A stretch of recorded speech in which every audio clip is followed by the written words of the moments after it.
For those of you that don't know me, my name is Chane Carter. I am a financial educator and also the founder of Empower Financial Planning. Now, some of you do know me and you know that I have taken up biking, right? So I'm getting all of this information about how to be a cyclist, what helmets to buy, what bike to ride, what shoes to wear, where to go. There's a whole bunch. And for me, that is totally overwhelming. I understand that some of you feel the same way about money. There are 100 different things that people are telling you to do with your money, and some of it can be overwhelming. So I wanted to take a minute to explain my philosophy about how to decide what to do with your money.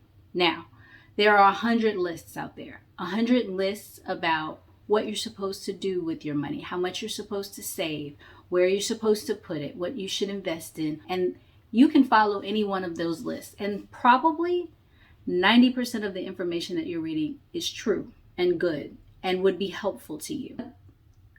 What I want is for us to be intentional about our money. So rather than following these lists or these gurus or these programs that may tell us things that you have to do in order to do the right thing with your money, I want us to start thinking about it from a personalized standpoint. Now, I understand. These lists help give us guidelines, right? Things that help us think through what to do.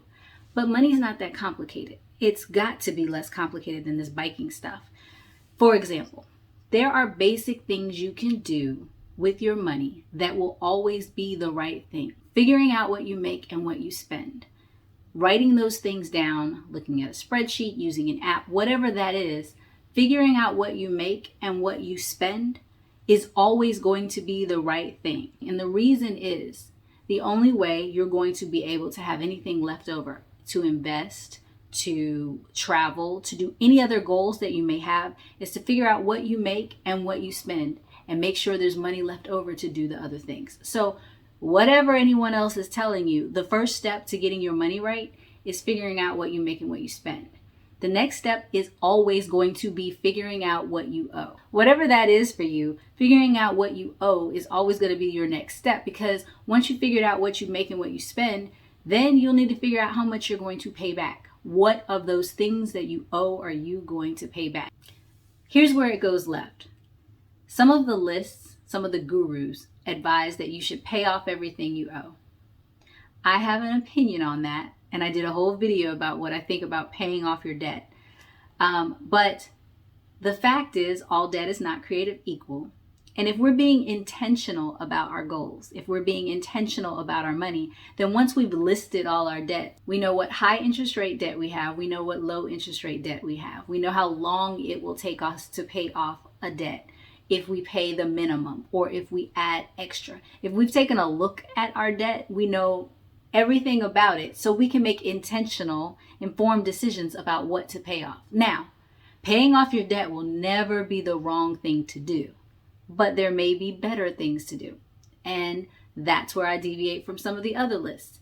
Personally, I believe that the next thing on your list, after you've figured out what the most important priority debts are to pay, is to invest. And the reason is, usually, depending on your debt, you will get a better rate of return from investing than you would from paying off a low interest rate debt.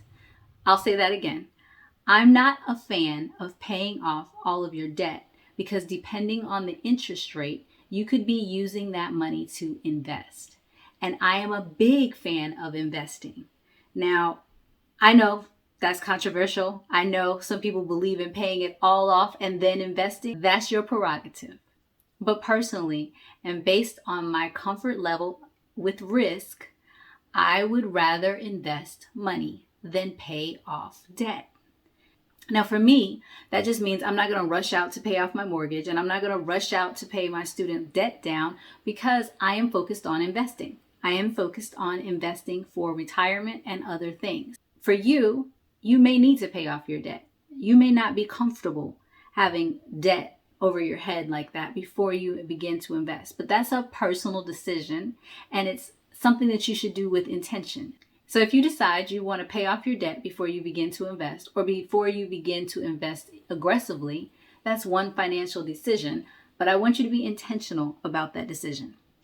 The next step, according to some of the gurus, is invest. Now, they very rarely tell you where to invest, but let's go into that for a minute. I'm a big fan of your 401k and your IRA. The reason I'm a big fan is because those are tax protected accounts. So I have videos about that also, but long story short, those funds are protected from taxes, and so your returns are protected from taxes. So I personally believe your next step after you've decided what debt to pay is to invest in your retirement or your tax deferred accounts. There are a ton of things you can do after you've maxed out your retirement investing and have begun to pay off your debt. You could begin to invest in real estate, or perhaps you're interested in starting a business and you would like to take funds to do that. Or maybe you're ready to buy a home.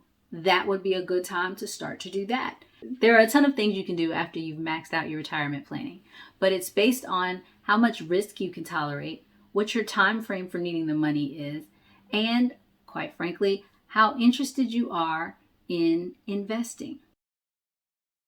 And this is a bonus. I do not invest in individual stocks. I have said that multiple times. That doesn't mean no one else should. Obviously, you can choose individual stocks and do quite well. But based on my level of interest in following stocks and learning about individual companies and making sure that each of my selections is diversified, I only invest in mutual funds. Point is, after you've maxed out your retirement, after you've begun to pay off your debt, you have options, but you only have options if you know what you make, what you spend, and what you owe, and you've decided to be intentional about your money. So when you're reading these lists of things that you need to do with your money, things that you need to invest in or not invest in, I just want you to have the mindset that you are intentional about what you're doing. You know where this particular advice falls in or doesn't fall in to what your goals are. And make sure that you are doing things that only fit into your own personal goals. I hope this helped. I hope you got some value from it. If it did, I hope you'll click like and share. And I hope to see you around the Empower Financial Planning Group community. Y'all take care.